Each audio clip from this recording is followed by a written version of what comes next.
तुमच्या चेहऱ्यावर वारंवार पिंपल्स येतात का? त्वचा निस्तेज दिसते का?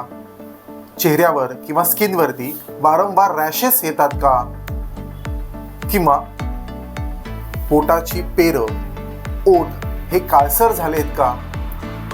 हे सर्व एकाच कारणामुळे होऊ शकतं, ते म्हणजे ब्लड इम्प्युरिटी, म्हणजेच आपलं रक्त हे दूषित असतं. शरीरात आमदोष म्हणजेच टॉक्झिन्स वाढले की रक्त शुद्ध राहू शकत नाही.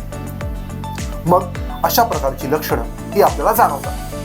पण आयुर्वेदामध्ये ह्याच्यावरती 100% उत्तम उपाय अवेलेबल आहेत. जसं औषधी चिकित्सेमध्ये नीम, गुडूची, मंजिष्ठा, कुटकी, त्रिफळा अशा प्रकारची औषधं ही आपण ब्लड इम्प्युरिटीज कमी करण्यासाठी आणि रक्त शुद्ध करण्यासाठी वापरू शकतो.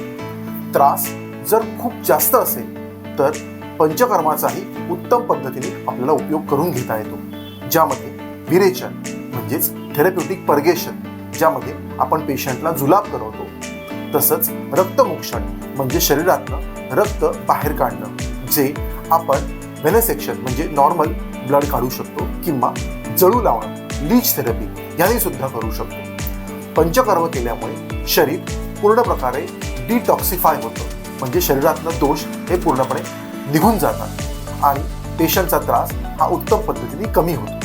ह्या आणि अशा प्रकारच्या टिप्स मिळवण्यासाठी आमच्या चॅनलला जरूर फॉलो करा, आम्हाला सबस्क्राईब करा. तुम्हाला जर अशा प्रकारचे त्रास असतील तर खाली दिलेल्या नंबर्सवरती आम्हाला कॉन्टॅक्ट करा. धन्यवाद.